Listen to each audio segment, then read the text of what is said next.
Кадры из фантастических фильмов про вирусы, на сегодняшний день реальность китайских провинций.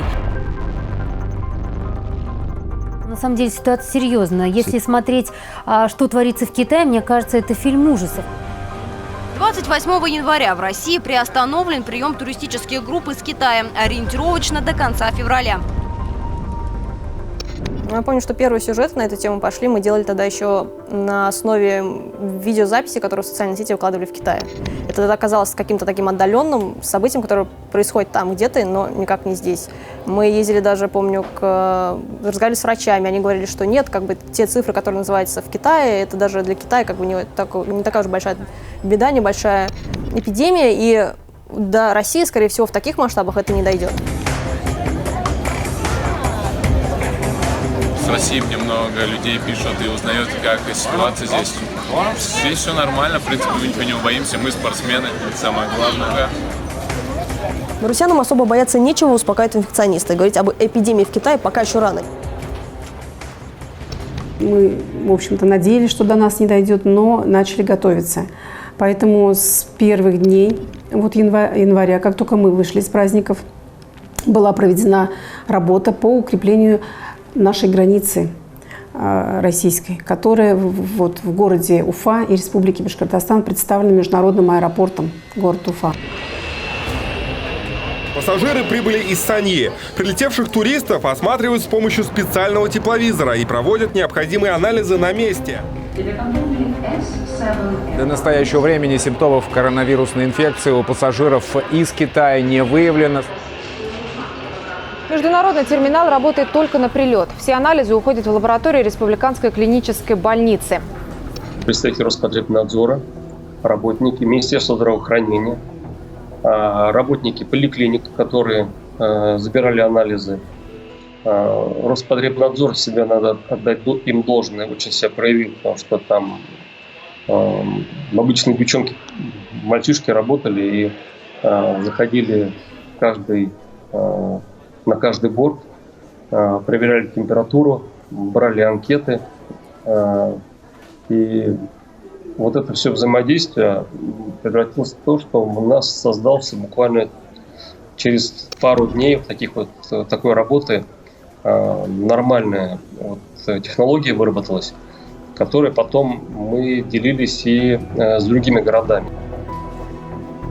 Наши специалисты шли, работали, и вот с той ситуацией, которая была связана с аэропортом Уфа, когда мы вынуждены были укрепить санитарно-карантинный пропуск, и туда были направлены специалисты со всех отделов, и они, конечно, с большой ответственностью туда вышли и отработали очень эффективно.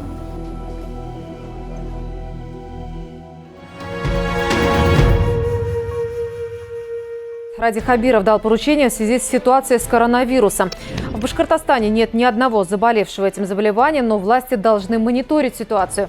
Бдительность не помешает, и если надо, там коррекционное совещание какое-то, пока этот период идет, надеюсь, его победят. Коснется нас, не коснется нас.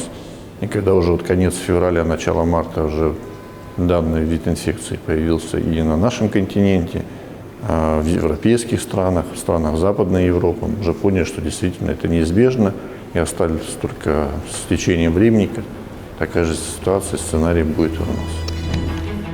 Ну, вам когда поступили маски? Сегодня вот.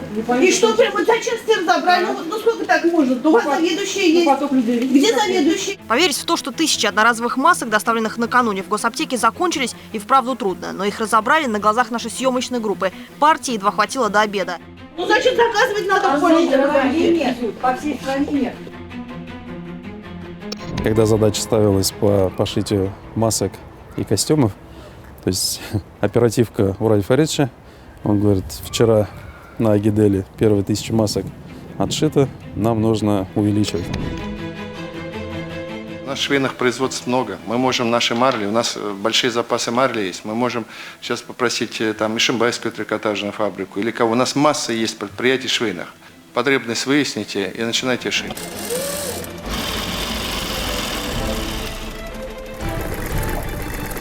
Первые 1000 отшили. Здесь же собрали круглый стол с легковиками. Поставили задачу, что вот есть шаблоны масок, есть из чего делать. Ребята, давайте подключайтесь. Сегодня Искош получил заказы на 15 тысяч масок от администрации Нефтекамска, заводов «Салават Стекло» и «Узымик», а также от Янаульского отдела образования. Будем считать, что в советские времена мы справились со всеми инфекциями, которые у нас возникали. Будем считать, что эти же маски помогут нам справиться сейчас. Мы обратились к своим предпринимателям, которые находятся у нас на территории Ишимбайского района. Это Ишимбайская трикотажная фабрика и Ишимбайская чулочная фабрика. Они оперативно отреагировали. На предприятии «Ишимбайский трикотаж» освоили пошив защитных масок, а сегодня на фабрике шьют новую продукцию. Бүгінгі күніне 700 маска тігілі как минимум. Бірінші ширатта обеспечиваем население. Раздавал папы на работе, кто-то взял. Так, дядя Салават, моей сестренке шила, тете Гули, мне. Я шила где-то 25 масок. Анастасии Голиковой всего 11 лет. Она ученица 5 класса школы номер 1, а месяц назад освоила технику изготовления многоразовых масок. На сегодня уже 29 предприятий в республике, включая даже сувенирный ГУП «Агидель», взялись шить многоразовые маски. С наших предприятий, если взять, предприятие легкой промышленности, то есть это не разрозненно, чтобы заработать там, где-то хайпануть или, не знаю, что-то на этом пандемии, а именно отработать так, чтобы это было здесь на пользу нашей республики. И когда вот Ради Фаридович у нас в Сибае награждал легковиков с учетом промышленности, он тогда отметил, что вместе мы можем, в принципе, здесь завалить не только республику, но и, наверное, весь Приволжский федеральный округ этими масками и костюмами в том числе.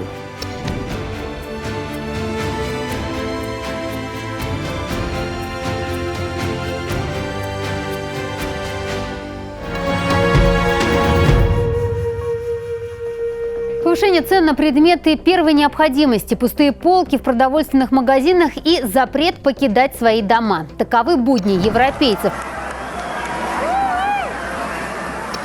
Первое, с чем мы столкнулись, это как раз по профилю нашего комитета, это, конечно же, повышенный спрос на продукты питания. И мы помним, что тогда было довольно-таки большое количество сюжетов о том, что спрос повысился, о том, что есть некий дефицит товара на полках, о том, что цены увеличиваются. Люди закупаются продовольственными продуктами. Крупы, консервы, мука и сахар, а также туалетная бумага постепенно пропадают с прилавков магазинов. Потому что сейчас ажиотаж идет, люди очень сильно боятся остаться без туалетной бумаги. Ну, раз уж купил гречку, такой не скоропортящийся продукт, наверное, надо позаботиться о будущем и купить бумаги. Вот. Тут скупили, как нам администратор сказала, 100 килограмм соли, 100 килограмм сахара, всю гречку, все макаронные изделия и всю туалетную бумагу. То это, наверное, скорее какие-то опасения перед неизвестностью, что будет у нас дальше. Но скажу, что никаких опасений, во всяком случае, у нас не было, потому что мы четко видели, что товары пополняются постоянно. Каждый день происходят отгрузки.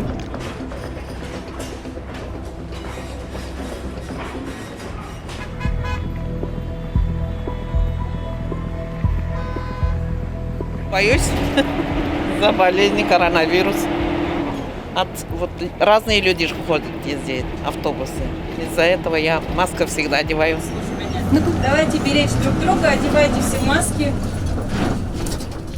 Но в то же время мы время-то не теряли. Мы понимали, с другой стороны, что ты можешь там предполагать что-то, допускать, но должен был готовиться. И мы готовились. Мы очень серьезно готовили нашу медицину. У нас не было достаточного объема коек для, возможно, потока пациентов. У нас не было достаточного количества аппаратов ИВЛ, которые, как нам сказали уже те, кто прошел, что это очень нужное оборудование. У нас не было лекарств, у нас не было методик лечения, поэтому вот мы готовили, собственно, медицину к тому, чтобы в одномоментно не произошла на нее такая нагрузка или удар, скажем так.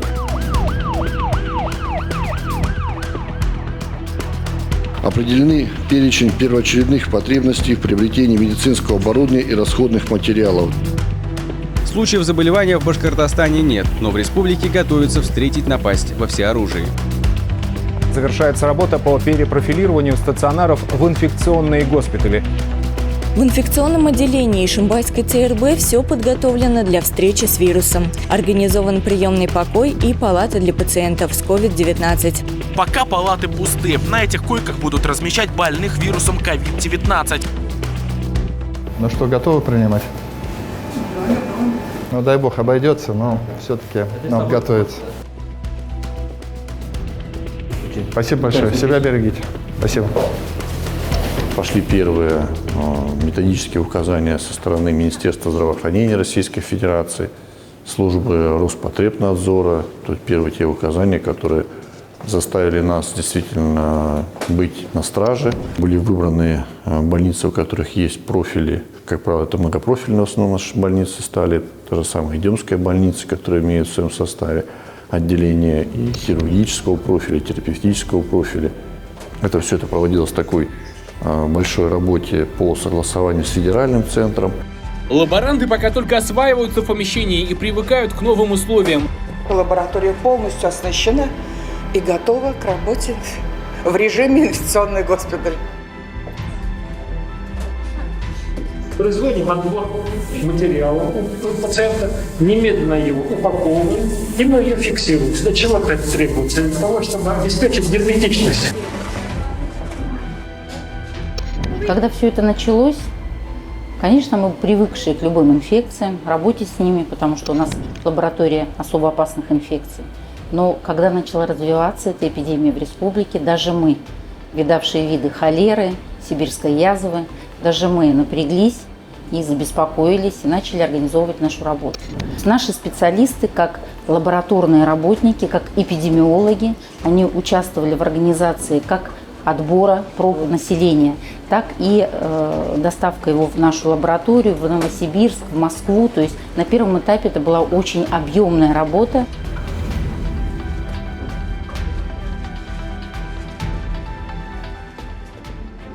Обычная городская больница общего профиля за неделю превратилась в специализированный инфекционный госпиталь.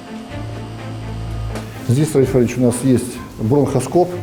Это тот же самый стандарт для выполнения бронхоскопии. Мы выбирали лечебное учреждение, которое можно быстро профилировать, и географическое положение. Нам вокруг Уфы нужно было несколько, поэтому Демское мы взяли. Тут и персонал довольно рабочий, и нам удобно было все быстро профилировать, сделать целый комплекс.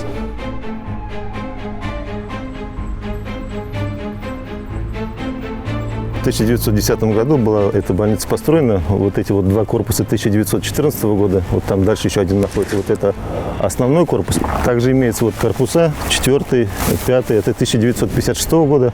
У нас сейчас на одного больного приходится 3-4 квадрата, а надо 7-8 квадратов как минимум у нас. Острая нехватка площадей. Уже приняли решение строительства инфекционного комплекса.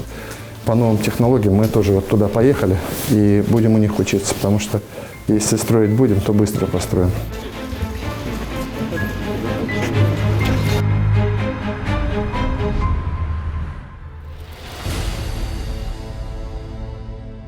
В Уфе в течение ближайших месяцев должны построить новый корпус инфекционной больницы. Такое распоряжение на оперативном совещании сегодня дал Ради Хабиров.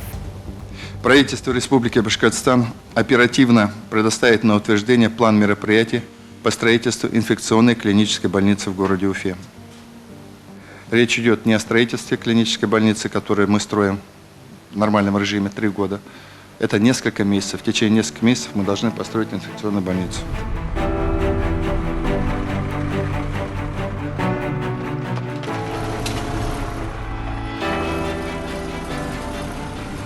Самое сложное на начальном периоде это было, конечно, сделать проект инфекционного госпиталя, которого, по сути, еще нет не только в нашей республике, а, по сути, нет и в России, да и даже в мире в некотором смысле. Когда мы приступили к строительству, мы поняли, что мы в состоянии построить самый современный инфекционный госпиталь за 2 месяца.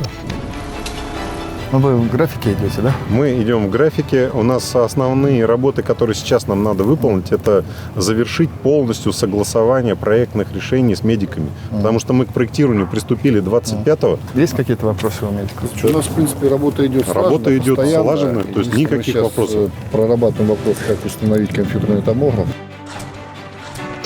необходимо было объединить усилия строителей разных компаний, которые раньше между собой практически не взаимодействовали. Производители, которые раньше, в общем-то, в таких объемах, в такой период не производили материалы. При этом мы хотели сразу достигнуть, чтобы не менее 80% материалов использовались, которые производятся на территории Башкортостана, чтобы поддержать собственных производителей.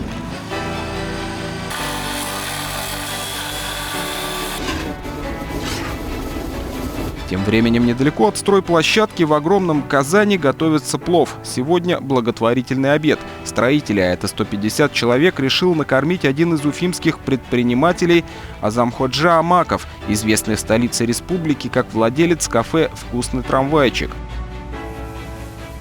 Там больше 150 человек работает круглосуточно. Вот мы хотели их накормить вкусно, чтобы вот этот процесс как поддержать, чтобы было сила. И вместе победили это все, то, что происходит в мире. Чем сытнее человек, тем, сами понимаете, работать охота. Это уже боксы, вот сейчас показано. Боксы это 1, 2, 3, 4. Вот этих боксов. Раиль Фаридович тоже еженедельно бывал на этом объекте, и это, конечно, все чувствуют, когда сам глава республики приезжает, где-то сделает замечание, где-то там поддержит, где-то похвалит. Это, конечно, не остается незамеченным на таких стройках и вообще в таких ситуациях только собственным примером можно вдохновлять людей, чтобы они работали 24 часа с максимальной самоотдачей в любую погоду. У руководителя стройки был юбилей 55 лет, он его отмечал тоже на стройке. Все так, в общем, не было исключений.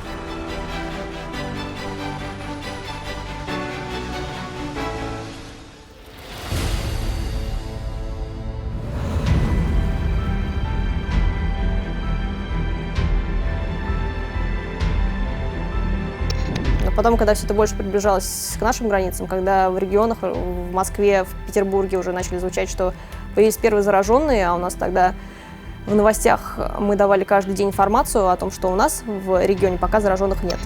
Случаев заболевания в Башкортостане нет, но в республике готовятся встретить напасть во всеоружии. Официально подтвержденных случаев заболевания коронавирусом в Башкортостане не зарегистрировано. Случаев заражения коронавирусом в республике нет. Но каждый понимал, редакторы, корреспонденты, что когда-то кто-то из ведущих произнесет на всю республику и скажет, что в республике появился первый зараженный. Как произошел этот момент, я, честно, не помню. Наверное, так его боялись, так его ждали, но в памяти он не отложился.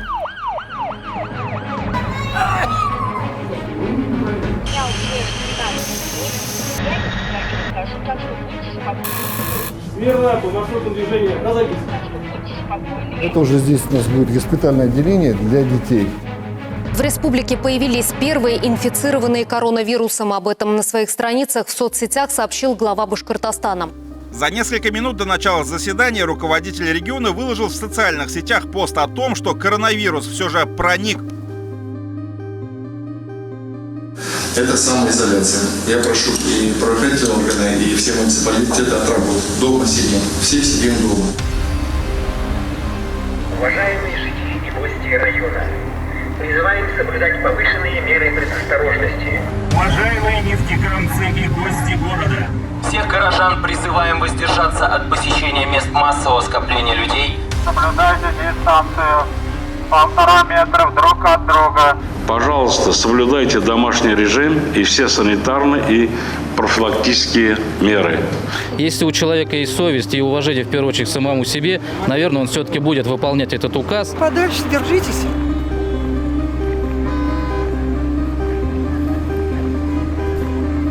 Ну, это, во-первых, было требование, скажем так, это было решение президента, и мы, конечно, его выполняли.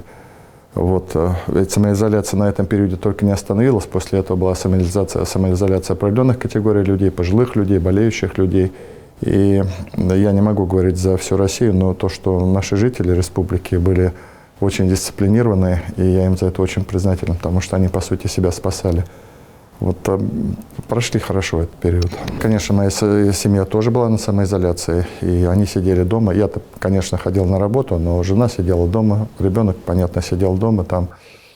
Вот, как и все. Было сложно? Сложно, да. Сложно, даже, наверное, для меня это не сложно, я целый день был на работе.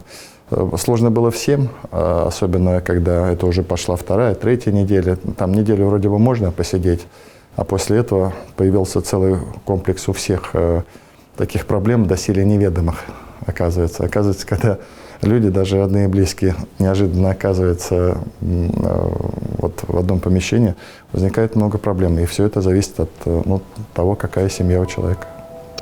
Дорогие бабушки и дедушки, для нас очень важно и дорого ваше здоровье. И чтобы его сохранить, мы просим вас оставаться дома. Не покидайте свои дома без особых причин. Берегите себя и своих близких. Вот как раз патрулирование, они по этому маршруту. Это, Рафаэль, сколько маршрутов сразу? Сегодня 5 с 11 утра мы 5 маршрутов по 5 человек. Это и афганцы, по Демскому району. Ближе к вечеру афганцы пойдут, пехотинцы.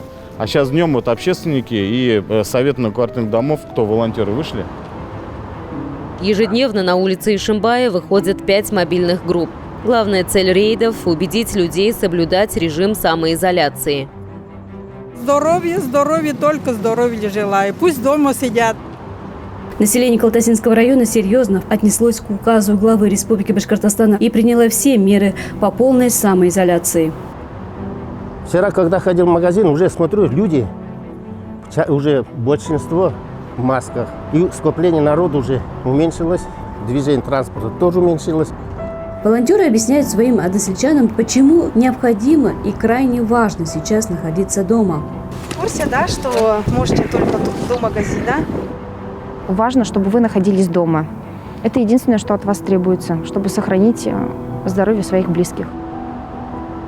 Мы приняли, на мой взгляд, важное решение о разрешении передвигаться на автомобильном транспорте. Если в автомобильном транспорте едет сам владелец автомобиля или те, с кем он находится на режиме самоизоляции, члены его семьи. Пожалуйста, Александр Геннадьевич, подробнее. Мы запускаем портал «Дорога-02». И со среды мы будем уже иметь возможность всем гражданам заполнить там регистрационную форму и получить либо на телефон скачать, либо распечатать бумагу, которая будет позволять перемещаться. Все, профиль пользователя есть. Сохраняем. Для выезда на личном автомобиле нужно просто зарегистрироваться на портале дорога02.ру. Там представлена пошаговая инструкция для действий. Это послабление, чтобы люди могли осуществлять минимальный набор действий, но при этом находясь в режиме самоизоляции. Теперь даже те, у кого нет вот такого специального пропуска, могут выехать из дома по неотложным делам на 1,5 часа в день, предварительно зарегистрировавшись на портале дорога02.ру. Поняли все серьезно, когда сказали, чтобы оставаться дома и выходить только при крайней необходимости. Фильм напоминал какой-то, как будто бы. Казалось, апокалипсис.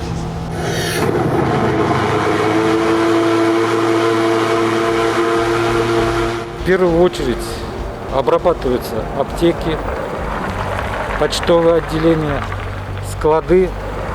Для обеззараживания таких помещений в Сибае со 2 апреля начали применять генераторы горячего тумана. Я сегодня обработал административные здания военкомата, там, где находятся призывники, коридоры, где частое посещение людей. Как только на территории Республики Башкортостан в городе появились первые заболевшие, мы перевели работу нашего учреждения в круглосуточный режим, привлекли к выполнению данных мероприятий сотрудников не только заключительной дезинфекции отдела, но и сотрудников отдела профилактической дезинфекции. Дезинфекции подлежат 49 тысяч подъездов республики. Пристальное внимание уделяют кнопкам домофонов, дверным и оконным ручкам, поручням, перилам, почтовым ящикам. В Уфе тем временем продолжается ночная дезинфекция основных магистралей. Накануне обрабатывались асфальтовые покрытия, пешеходные тротуары и газоны улиц. В Стерлитамакском районе проводится масштабная дезинфекция социальных объектов. Специалисты обрабатывают школы, детские сады, дома культуры, церкви, мечети, а также остановочные павильоны. Дезинфицируют сельские улицы и общественные подъезды.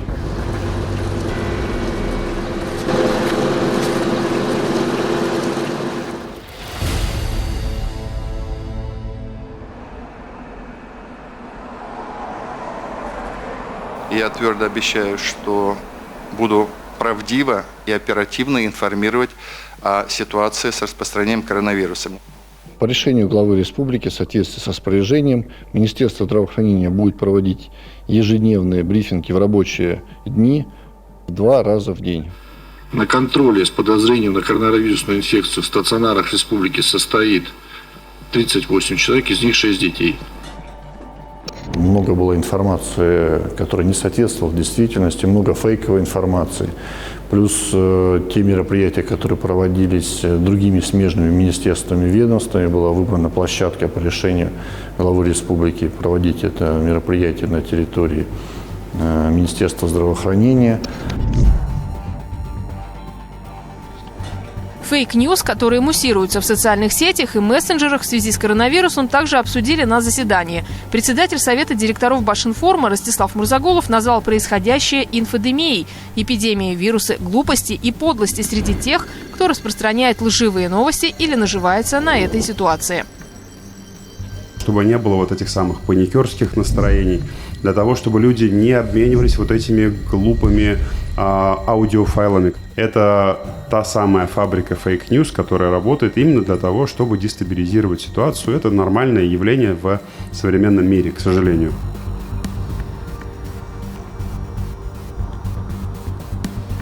Горячая линия Минздрава, оператор 53. Здравствуйте, слушаю вас.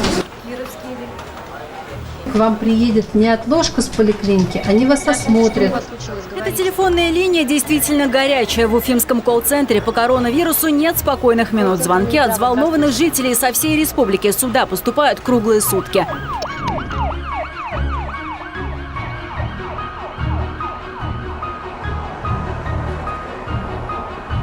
Ту информацию, чтобы полноценно, можно сказать, от первого лица довести до наших граждан, чтобы не было недопониманий, каких-то спекуляций на эту тему. ВОЗ признала коронавирус пандемией. Это означает, что болезнь распространилась в мировых масштабах. Вся Европа и все окружающие нас государства, вот образно даже говоря, там полыхает и бушует коронавирус. И те, кто был там, являются с высокой долей вероятности разносчиком этой инфекции. Отныне границы закрыты, авиасообщения между странами отменены. А вот главная задача туристов на ближайшие 2 недели – просто не выходить из дома. Мы сразу же, буквально 21 марта, по заданию главы республики, когда был создан оперативный штаб, пошли по домам. Первые социальные работники, кого обходили, это были люди, вернувшиеся из-за рубежа. В связи с тем, с карантином, просим вас 2 недели сидеть пока что дома, так ведь? И периодически мы к вам будем так ходить, получается. Вот тогда мы просто алгоритм, когда расписывали, мы очень, эпидемиологи и так далее, то есть думали, чтобы действительно, не дай бог, какой-то вирус, чтобы защитить самих работников. Потому что если они свалятся, то тогда кто будет этим заниматься? Как у него дела сегодня узнаем, что ему необходимо, и вообще общее самочувствие, и может, какие товары первой необходимости нужны ему. У меня уже 12 дней, я никуда не выхожу, так что будьте спокойны, я не болею. Все хорошо? Самочувствие, лекарства, продуктах нуждаетесь?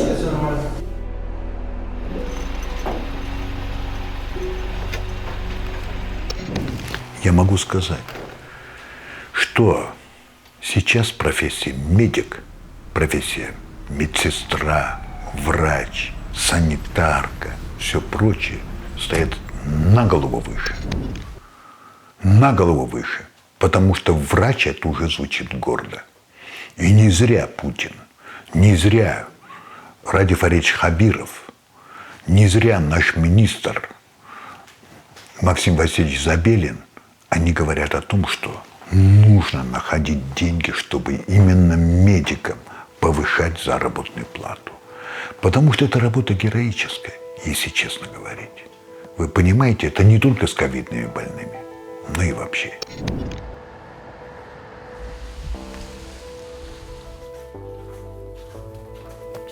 Они, да, посмотрим, документы обработаем.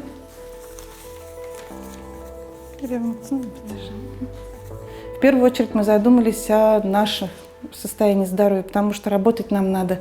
Средства индивидуальной защиты мы все надели. Мы сразу переорганизовали всю нашу поликлинику. Мы разделили ее на чистую и грязную зону, сделали отдельный вход для сотрудников, работающих в грязной зоне, отдельный вход для сотрудников, работающих в чистой зоне. Мы просто это все делали в экстренном порядке, быстро работали, чтобы организовать всю работу. Страшно.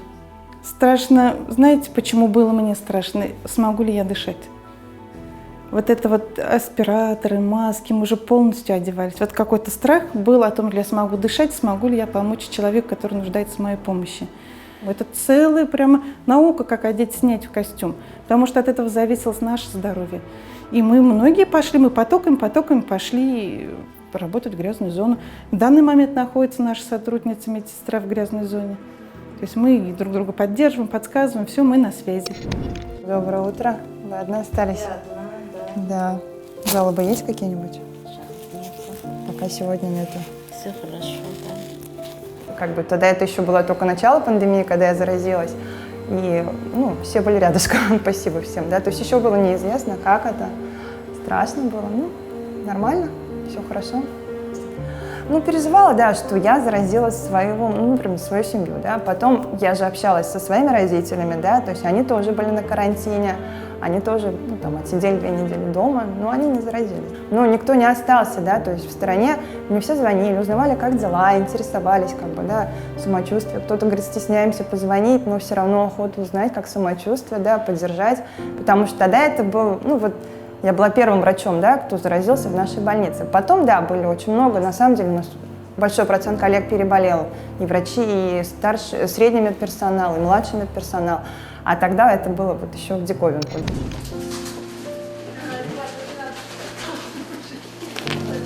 Для нас, инфекционистов, как очередной раз, к сожалению, пришла вирусная инфекция, и мы также ее продолжаем борьбу, как и в любое другое время и раньше. И, как говорится, наверное, без этого никак, к сожалению, в жизни. Инфекция, она будет, и поэтому мы выполняем свою работу, свою профессию, которую выбрали.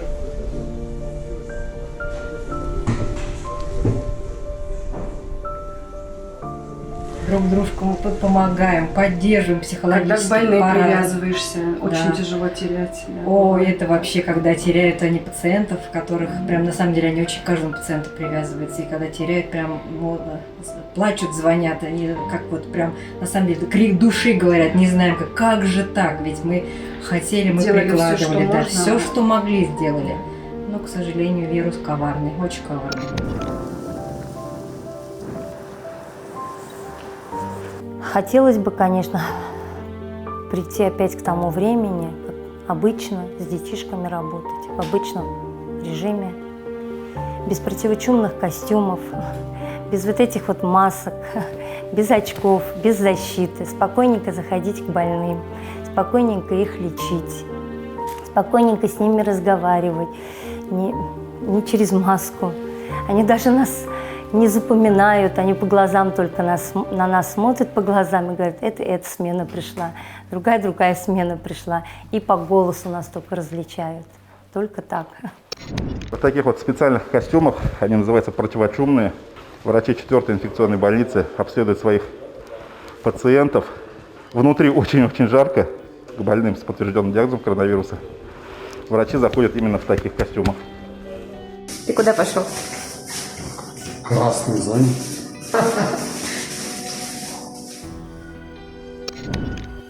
Когда началась вся эта история с коронавирусом, было понятно уже, что журналисты поедут в красную зону снимать и освещать, как все там происходит. Просто было неизвестно, когда это все произойдет. Меня поразило вообще в каких условиях находятся врачи. В этой одежде вообще работать, я не знаю, это целый день это невозможно, потому что потеет маска, ничего не видно, жарко, с тебя льет пот.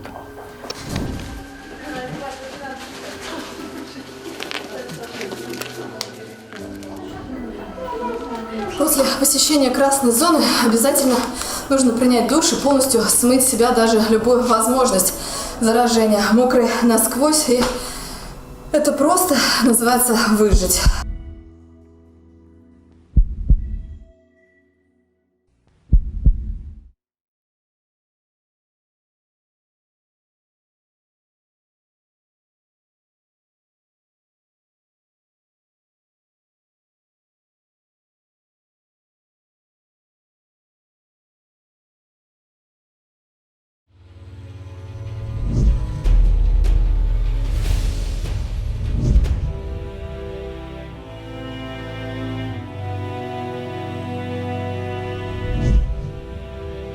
Все врачи и пациенты останутся здесь на двухнедельный карантин.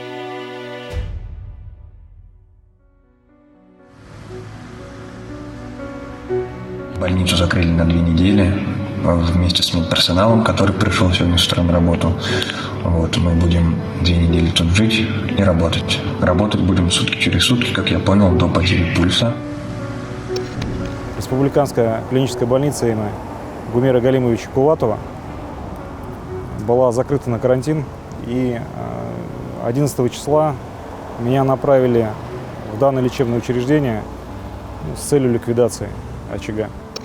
Знали ли или знал ли я изначально, с чем столкнусь, конечно, нет. 3-й день карантина, ситуация непростая, но мы держимся. Вы об этом не думайте, это не надо анализом заниматься. Главное, вы выздоровели. Вот наша цель. Хорошо? Дай Бога. Наверное, с учетом того, что вот мне звонили и спрашивали, у вас там страшно, у вас действительно состояние ада, как вот нам говорят и пишут, да, в СМИ. Мне действительно хотелось показать, что мы-то живем обыкновенной жизнью. Готовы продолжать работать?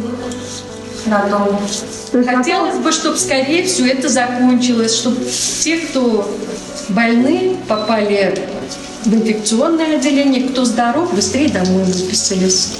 Это врач Рахматульна Ляль Мустафаевна, она, причем героический доктор, она единственный доктор, который остался в этом отделении. Вот так получилось, что врачи, кто ушел в отпуска, кто уехал в командировки, и вот на все отделение, это достаточно молодой коллектив, это единственный доктор, который уже имеет колоссальный стаж работы. Вот она осталась одна в отделении, и вот там порядка 20 с лишним пациентов, и она их курировала, представляете, насколько ей было сложно. За нами были люди, конечно, нужно было помогать им, и нужно было как-то защитить наших медицинских работников, чтобы они не были заражены. Первые сутки был какой-то хаос, а дальше мы как-то адаптировались, и даже, наверное, я скажу, что вот на 14-й день, когда мы заканчивали эту вахту, у нас было достаточно все отлажено, хотя говорили, что там в РКБ все такое страшное. Ничего страшного. Это наша дежурная медсестра, которая ставит капельницы. Как вы себя сегодня чувствуете? Как у вас температура? Вообще состояние вполне такое нормальное, удовлетворительное. Температура поднимается периодически до 38, а снова небольшая слабость. Я хочу сказать и высказать, наверное, благодарность всем тем заведующим и тем врачам, с кем я работала. Никто не сказал, что я уйду домой. Никто. Никто. Больше всего мне было приятно в данной ситуации, было колоссальное количество слов поддержки, то есть это звонили, писали, колоссальное, огромное количество людей, которые просто писали: Альфира, держись. И вот представляете, в один из дней я спрашиваю своего коллектива: что вы хотите? Они говорят: у нас все есть. Говорят. Ну тут один доктор: а можно торт? Просто шоколадный торт. И вы представляете, я написала просто в чат, что доктора хотят торт. И вечером был этот торт шоколадный. В РКБ у нас, по сути, была первым щитом. Это была первая крупная больница, которая героически, я вот не побоюсь этого слова, именно героически, остановила эпидемию на 2-3 недели, задержав ее в стенах РКБ. Это позволило нам переформатировать сеть медицинских уже учреждений республики, позволило подготовиться к началу вот первой волны эпидемии.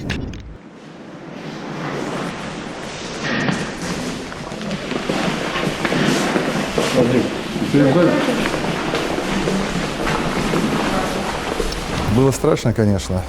потому что никому не хочется болеть, тем более на тот момент еще мы, врачи, еще до конца не овладели всеми методиками лечения, поэтому мы понимали, что если заболеешь, разные варианты событий могут произойти, поэтому очень никому не хотелось заболеть, конечно. Я там видел вполне энергичных мужчин, которые играли в карты, там, видел женщину, которая переживала, что ей нужно снять деньги там для каких-то... Они все чувствовали себя очень неплохо. Знаете, у меня кредит, у меня карточка с собой. Как мне их передать, деньги, чтобы мне заплатили кредит? Хорошо, решим. Напишите мне. А в реанимации видел мужчину, который такое очень тяжелое зрелище. Он был под аппаратом ИВЛ, у него были судороги. Ну, как я потом поинтересовался, я говорю, как он умер.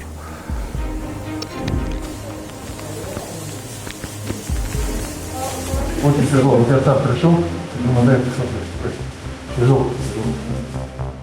Знаете, когда там под надзором врачей, под строгими такими, значит, указаниями, там, перчатку одеть, потом вторую здесь затянуть и так далее. Все это, знаете, как без всяких шуток, как говорится, и всяких там, то, что ты глава республики. Ты просто обыкновенный человек, который пришел и должен соблюдать эти нормы. Это немножко давит. Потом там в РКБ очень темно было, это же вечер был, и там в темноте стекла моментально запотели. Плохо очень было видно, да и слышно не очень хорошо. Я вообще удивляюсь, как врачи работают в этих условиях. Это огромное мужество нашим врачам, нужно сказать. Потому что это же еще, помните, вот этот период был, летний еще период, жарко. Вот, поэтому это на самом деле очень для врачей испытание было серьезное.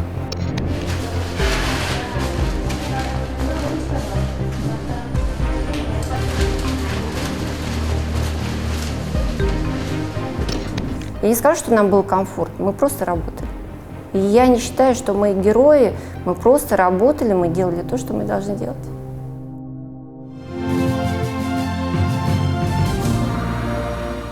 Желаю всем доброго здоровья и чтобы вирус нас обходил стороной.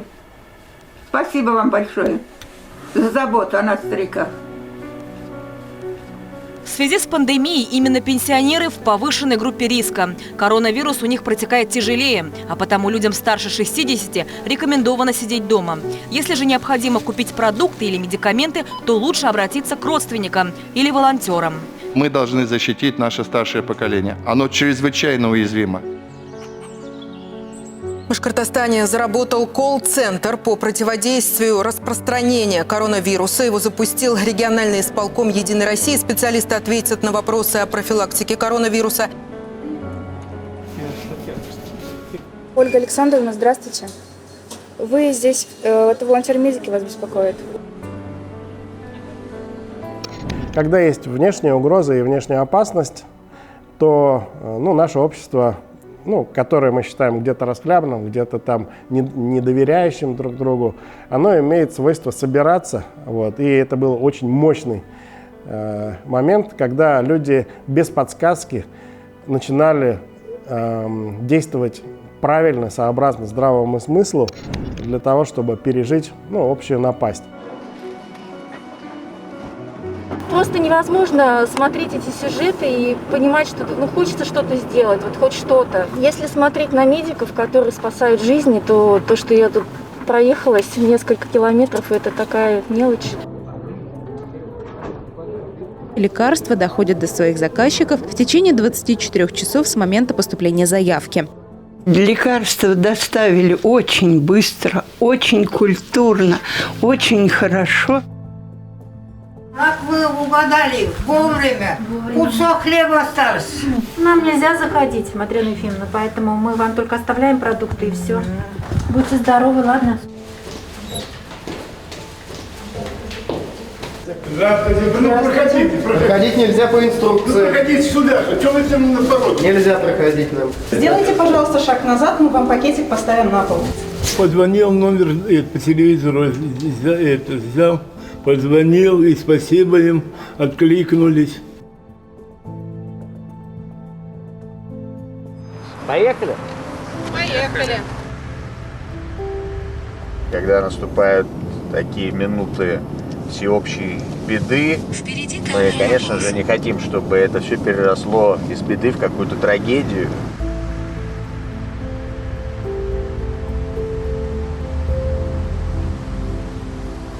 Мы видели по тому, как активно реагируют владельцы, предприниматели, как они включаются в эту процедуру. Причем это была даже не наша инициатива. То есть многие представители бизнеса обращались к нам с вопросом, чем мы можем помочь в ту или иную минуту. Это наш город, наш район, и мы, предприниматели, готовы помогать нашим землякам. Лучше по чуть-чуть скинуть, нежели с деньгами помереть. Но даже если хотя бы с помощью этих аппаратов вылечим какого-то человека одного, спасем жизнь, то эти вложения все уже оправданы. Аппараты эти заказывают с Китая напрямую, без посредников. Аппарат бик керек, потому что аппараты на тяжелые больные үпкәләренең воспаление хобл, который на еллар буе алган кешеләрдән восстановить то очень кыен инде. И желаю того, чтобы наши аппараты мало кому пригодились. Нам отдали порядка 100 букетов, мы раздали по... Для будущих сотрудников. Ну и в том числе. Знак уважения. Знак уважения, потому что цветы торговать нельзя. Порядка 100 букетов мы взяли. Вот это вот все. Ребят, ну что не закрывайте. На крыльце уфимского отделения партии «Единая Россия» яблоку негде упасть. Все заставлено посылками добра. Внутри средства защиты и продуктовый набор. Старт акции «Перелет добра» был дан на прошлой неделе, когда в больницу Сибая на Пасху отправили 400 килограммов продуктов. Всего в республике выбрали 17 учреждений от Уфы до Нефтекамска, в которые отправят свои продуктовые наборы. Это фрукты, какие-то сладости для наших людей, которые находятся на передовой борьбе с коронавирусом. 388 человек сегодня охватывает. Ну и порядка где-то 1300 остро нуждающихся, которым мы развозим адресную помощь по малоимущим семьям. В такой ситуации жизненной, когда страшно выходить из дома, и такой вот этот вирус ужасный ходит, они вот так вот все делают, все, что надо, пожалуйста, принесут, помогут. Рахмет, диллар тыныч булсын, тогда гына яшәргә язсын. Рахмет яусын.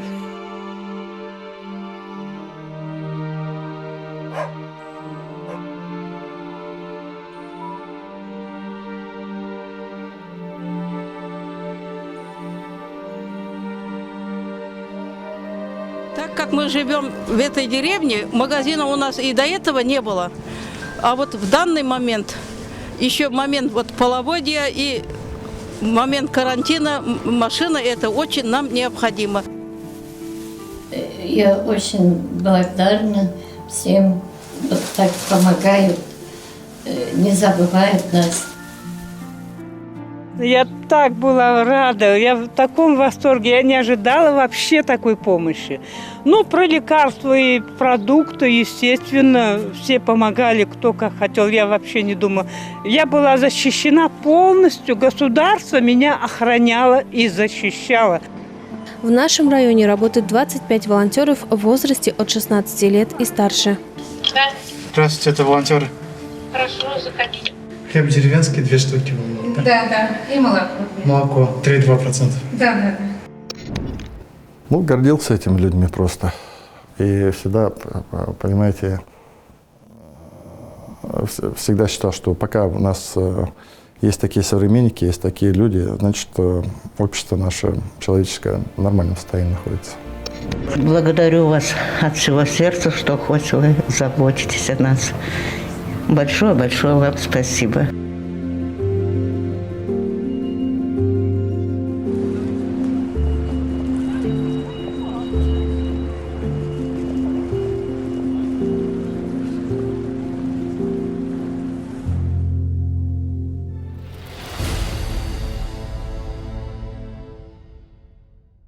А тем временем мы понимали, что с угрозой коронавируса, который приходит в нашу страну извне, создаются определенные сложности и проблемы. А как мы будем дальше обучать детей, как мы будем их воспитывать, а как будут работать наши учителя. Для нас, конечно, это было серьезным ударом, серьезным испытанием. Из-за введенного режима самоизоляции обучение проходит дистанционно. Так, в уютной домашней обстановке грызут гранит науки не только ученики, но и педагоги. Вузы и колледжи республики перешли на дистанционное обучение еще неделю назад, а школы в это время ушли на каникулы. Сейчас педагоги проходят курсы повышения квалификации по вопросам интерактивно-коммуникативной компетентности. Мы начинаем изучать по видеоконференц-связи всевозможные новые рекомендации от Министерства образования и науки Республики Башкортостан, как организовать правильно, безошибочно этот процесс. Всю практически технику, все девайсы, гаджеты, компьютеры, ноутбуки и так далее, все, что имелось на балансе наших школ, мы максимально передали, краткосрочно, скажем так, пользование нашим учителям и нашим детям, у которых таких девайсов не было. Второе, мы активно участвовали в проекте «Помоги учиться дома». И здесь при поддержке главы республики, правительства республики достаточно большое количество планшетов было передано, опять же, категории детей из многодетных семей. Спасибо вам большое, огромное спасибо. У меня дети учатся в 8-й школе, здесь трое у меня учатся. 1,5 миллиона онлайн-уроков было проведено за период с 6 апреля по 31 мая.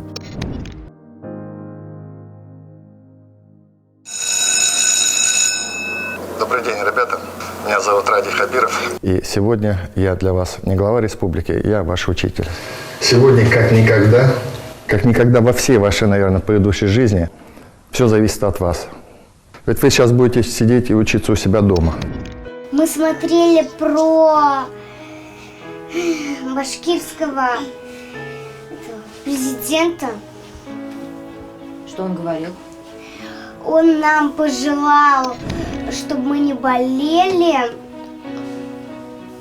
чтобы мы хорошо учились и закончили четверть последнюю с одними пятерками. Думаю, колокольчик, я буду давать звонок. Теперь такие. Теперь будем так звонить, да. Откройте свою тетрадь и запишите тему нашего урока «Отечественная война 1812 года». Потихонечку ученики собираются, как с перемены на урок. Здравствуйте, ребята! Здравствуйте. Первоклашек мы не оставили без внимания, понимая, что для них дистанционная форма пока сложна. И поэтому телеуроки для первоклассников шли ежедневно, начиная с 6 апреля и до последнего дня обучения. Слова, которые пишутся одинаково, но произносятся по-разному, называются аллографы. Это тоже правильно. Конечно. Телеуроки для первоклассников будут проводиться на телеканалах БСТ, Башкортостан-24, Вся Уфа и ЮТВ. Такие занятия пройдут по разным предметам: литературное чтение, русский язык, математика, музыка, технология и ИЗО. Урок русского языка, дубль 1. Доброе утро, дорогие первоклассники. Я приглашаю вас на урок русского языка. Приветствуем друг друга. Встаньте, пожалуйста, около своих рабочих мест. Вы готовы работать? Да, отлично. Присаживайтесь, пожалуйста. Представлял своих учеников. Ориентир был на них. Представляла, как они отвечают, представляла, какие у них могут быть вопросы. Ну и, конечно же, старалась работать именно в их темпе. Ей, лето, улендер, травы. Быть учителем, работа учителя – это сложно, потому что ты каждый день устаешь, каждый день что-то рассказываешь. Тут все это на камеру, и это еще сложнее. Biz real vaqtda tushiramiz, real rejimda. 4 saat bo'yi oyoq usti turib darslar beradi.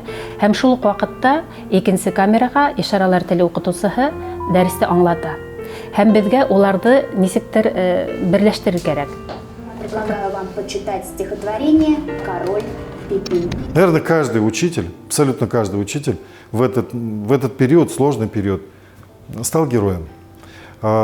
Пусть небольшой фронт, небольшой участок фронта был у каждого, но каждый учитель справлялся достойно, на совесть, с возложенной на него ответственностью, задачей. Важно, что начали друг друга чувствовать, начали относиться с большим уважением, терпением, вниманием. Я считаю, как бы ни сложна это была ситуация, мы очень много приобрели.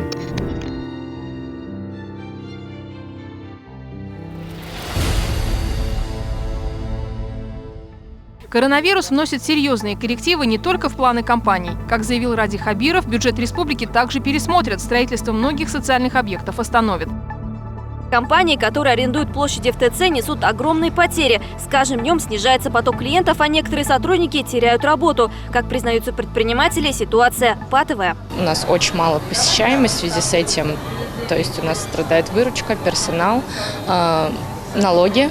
Мы сейчас думаем, как оплачивать, да, естественно, потому что очень тяжелый вопрос. Говорят, что вроде как сделают отсрочку на 3 месяца, но я думаю, эта отсрочка не совсем поможет.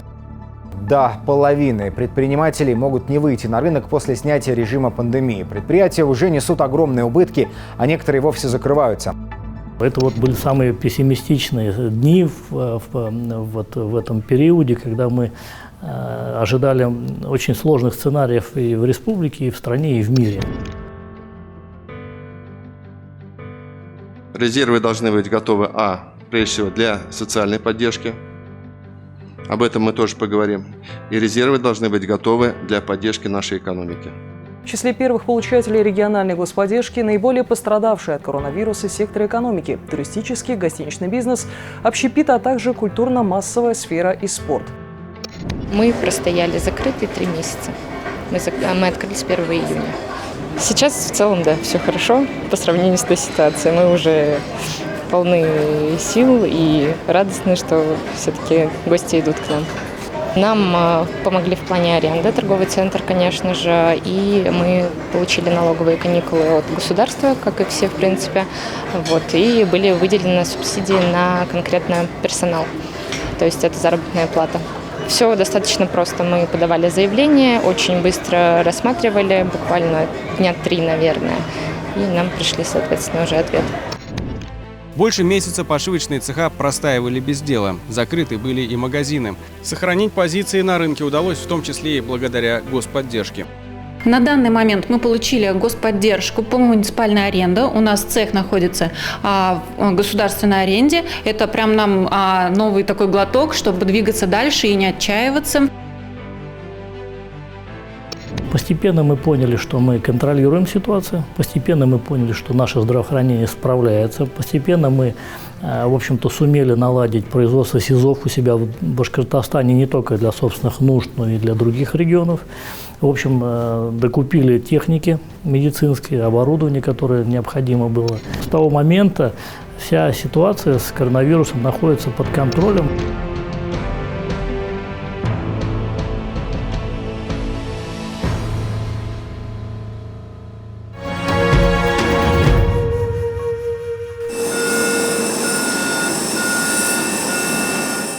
Вернулись на родину. Сегодня на специальном рейсе 68 человек прибыли в Уфу из Таиланда. 50 туристов. Ранним утром в аэропорту Казани приземлились 2 рейса с россиянами из Гоа и Анталии. По поручению главы республики Радия Хабирова для них организовали трансфер. Мы безумно рады возвращению на родину, потому что мы 2 недели ждали этого. Далеко не все главы субъектов организовали вылеты для своих граждан, поэтому большое спасибо. Не оставили нас в трудной ситуации, помогли вовремя. Очень благодарна. Застрявшие жители Башкортостана есть и в России. 1800 вахтовиков в разгар пандемии находятся в Якутии на Чаендинском нефтегазоконденсатном месторождении. Мы уже 3-ю неделю здесь, за 3 недели. Мы раз анализы сдали, 2 недели прошло. Власти Башкортостана вернут в республику 1800 вахтовиков, которые застряли в Якутии в разгар пандемии на Чаендинском месторождении. Ради Хабиров поручил организовать их приезд. Мы даже не задумываясь, мы их всех, конечно, возьмем. это наши братья, это наши все дорогие наши жители Башкортостана. Но это большой объем работы. И совершенно точно из этой 1800 человек у нас произойдет определенная часть людей, уже, как мы понимаем и знаем, она уже инфицирована. Это ляжет очень серьезной нагрузкой на систему здравоохранения. Но мы подчеркиваю, это все наши люди, мы их всех берем обязательно. Кто болеет, подлечим. Кто не болеет, посидит, обеспечит нормальное питание. Посмотрите, чтобы телевизоры были. Еще раз, они и так уже умотанные.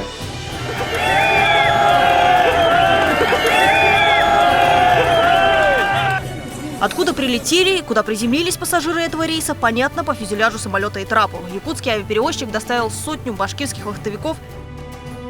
Это наши земляки с Хайбулинского, Баймакского, Белорусского районов и с городов Сибай и Баймак. Небольшая задержка, и в небе наконец появляется синяя птица. Самолет авиакомпании «Якутия» везет на борту 100 вахтовиков, которые провели не один месяц на Чаединском месторождении. В республику вернулись еще 200 вахтовиков, но домой они пока не попадут. Впереди изоляция в обсерваторе. 1200 человек встретили и разместили в обсерваторах на территории региона. Один из них открыт на базе дома отдыха «Березки» в Абзелиловском районе. Ради Хабиров приехал пообщаться с рабочими. Добрый день. Как самочувствие? Вообще отлично. Нормально, да? Да. Ага. Но у меня какая просьба? Вы потерпите все-таки. Вот там как положено отсидеть. Мы смотрим, если 2 недели, если там нам скажут пораньше можно, то раньше выпустим. Но это время надо отсидеть, ладно? Ну, обязательно. А что здесь? Кормеж? Отдохните. Питание нормально? Питание нормально. А вчера вот у моего соседа был день рождения, администрация курорта подарила хорошенький тортик, правда мы его съели уже, не покажем вам. За неделю обжились так, что даже дни рождения не нарушает традиции с тортом. Правда, пригласить можно только соседа по комнате. Впервые после вахты мужчины разъехались не по домам. В ближайшие дни работники Чаединского месторождения будут дышать воздухом санатория Красноусольск.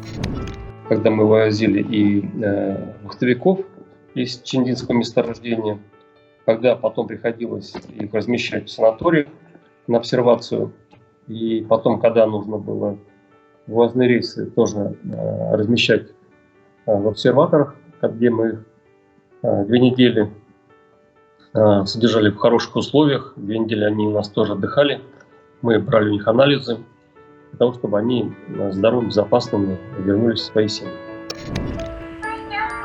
Короче, нормально все у нас. Конечно, скучать 3 месяца уже не видели весны. Детишки тоже, да, скучают по папе? Ну, их 3. Да? 3? О! Вон младший, да? Вон папа, да, смотри? Большое спасибо президенту, что приняли нас. Людям, которые нас сейчас кормят, за нами следят. Так что все хорошо. Вот что велят, то и делайте. Вот, если хотите жить. Флай. Реанимация ковид-госпиталя, в которой переоборудовали хирургическое отделение 8-й больницы. Пациенты на аппаратах искусственной вентиляции легких. Без сознания, в крайне тяжелом состоянии.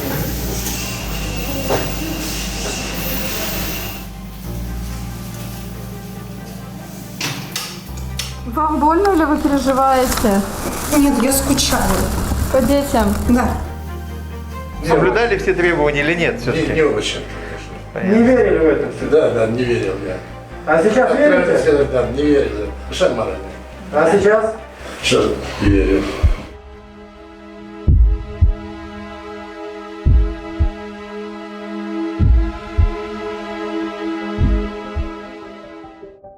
И маску носила, и перчатки носила, и руки мыла. Но вот где-то подцепила.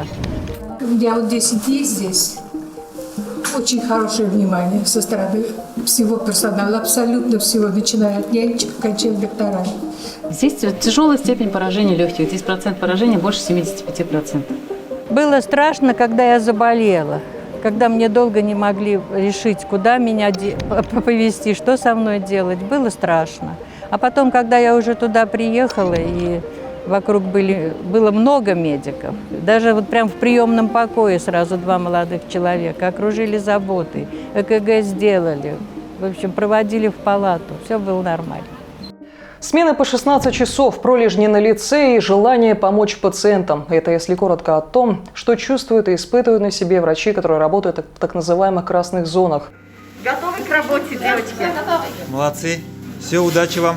К работе в грязной зоне они готовятся как к выходу в открытый космос. Защитные костюмы герметизируют скотчем. В них коронавты, так их называют, проведут как минимум 6 часов. Потом долгожданный перерыв. Трудными были первые несколько суток. Говорят, медики спали по 3 часа. В день поступало до 30 человек. Мы же военнообязанные. Ну а кто, если не мы? Тем более, что действительно, на самом деле это очень страшно. Это действительно очень страшно. Обычная работа, к которой мы уже привыкли, поэтому мы ее не боимся. Работаем каждый день в обычном режиме. Ну, сначала психологически, конечно, были какие-то сложности, но потом не до этого. Работы много, и думать о каких-то страхах некогда. Надо работать, и все. С Богом, легкой смены. Тяжело. И очки запотевают, и дышать бывает невозможно. Но мы это все выдерживаем. Я хочу сказать, что вот такая забота, такой профессионализм со стороны абсолютно всех. Молодые девочки, медсестры, как они бегали вокруг нас. А у нас ведь у стариков уже и вен-то не видно. Но они умудрялись, делали нам уколы, ставили капельницы. Процедуру делают искусно, удивительно, как они могут в этих перчатках найти вены. Я сама удивлялась все время, потому что 3 перчаток на руках, 3 слоя. И вот найти вены, сделать укол, и всегда все очень получалось профессионально. Жизнь сотрудников приемного отделения изменилась кардинально. Большую часть времени и большую часть жизни мы теперь проводим на работе. Работаем мы сутками, работы достаточно много. Ограничение в том, что мы разделены на зоны. Привычный ритм для нас это теперь что-то такое заоблачное. И семья у меня, и родители без слов поддержали, сказали, это твоя работа, ты выбрала свою профессию. Было страшно из-за неопределенности. Вот мы же впервые сталкиваемся с таким заболеванием, и оно немножко течение заболевания, клиника, оно отличается от того, что мы раньше видели. Если мы не поможем, кто поможет? Мы должны. Мы больше о себе не думаем, мы переживаем, когда больны, им тяжело. Наша основная цель, чтобы их поддержать. Им было комфортно, чтобы создать им домашние условия. Самые настоящие герои. Казалось бы, будни, нет войны, а люди проявляют героизм. А вот болезни это серьезно. Это серьезно, потому что столько людей уходит из жизни. Поэтому, мне кажется, все должны задуматься. Соблюдайте дистанцию, надевайте маски, мойте руки хорошенько. И берегите себя, и будьте все здоровы. А докторам огромное спасибо. Маску сними, пожалуйста.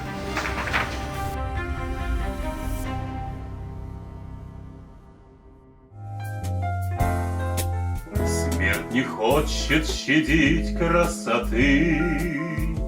Ни веселых, ни злых, ни крылатых, но встают у нее на пути люди в белых халатах. Очень много людей сплотилось друг с другом. И это действительно радует, что мы, люди, не разбегаемся по сторонам, а мы все-таки можем сплотиться в одно и иметь очень огромную мощную силу.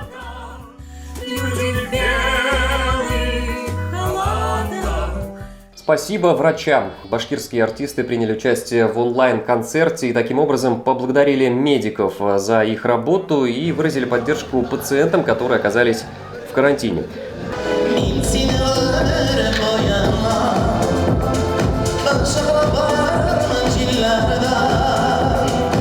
Мы же о врачах начинаем думать только тогда, когда самим плохо.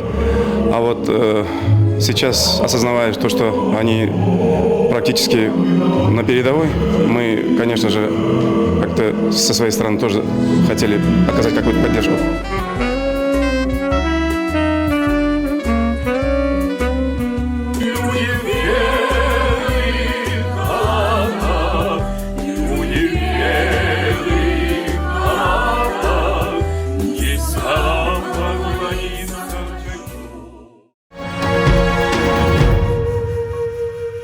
Итак, за рекордные 55 дней под Уфой возведен инфекционный госпиталь, аналогов которому нет в России. Он оборудован по последнему слову медицинской техники и уже готов принимать пациентов не только с COVID-19, но и другими инфекционными заболеваниями. Строители совершили настоящий подвиг, трудились круглосуточно и сдали объект на месяц раньше намеченного срока. На открытие новой больницы в республику прибыл министр здравоохранения России. Михаил Мурашко назвал это событие началом новой эры медицинской помощи.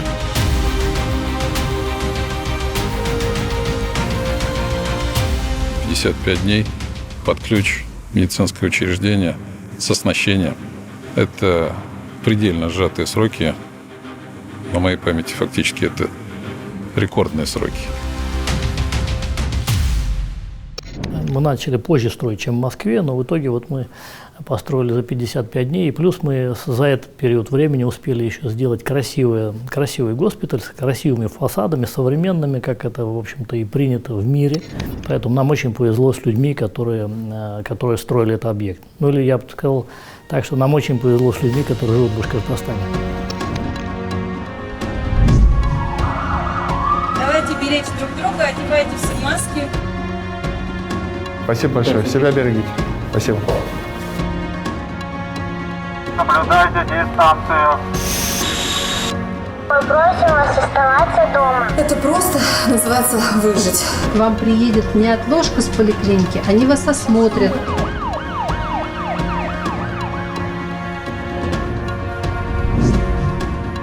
Я всегда это говорю. Я вообще всем признателен в нашей республике, жителям простым, пенсионерам, пожилым людям, врачам, молодежи. Да всем очень признателен, потому что вот в этих условиях очень достойно прошли. Я такие робкие вижу эти сигналы, что, мне кажется, наше общество благодаря этому больше консолидировалось, стало больше, что ли, внимательнее относиться друг к другу. Хотя и плохого тоже много было. В обществе все есть, и хорошее, и плохое. Мы встретились и с примерами и предательства, и низости, и подлости, и слабости, все что угодно. Но хорошего было, конечно, больше. Только здоровья желаю. Пусть дома сидят. Внутри очень-очень жарко. Казалось бы, будни, нет войны, а люди проявляют героизм. С Богом, легкой смены. Маску сними, пожалуйста. В пятницу Россия побила свой собственный весенний рекорд по случаям заражений коронавирусом за сутки. В связи с ростом числа больных COVID-19 на предприятиях Уфы усиливают меры безопасности. Людям старше 65 лет теперь снова рекомендуют соблюдать режим самоизоляции. Вот эти высокие цифры заболеваемости, они практически достигли такого же пика, как и было весной. Я думаю, что нас ждут испытания. И ждут очень серьезные испытания. И то, как мы их пройдем, зависит только от нас.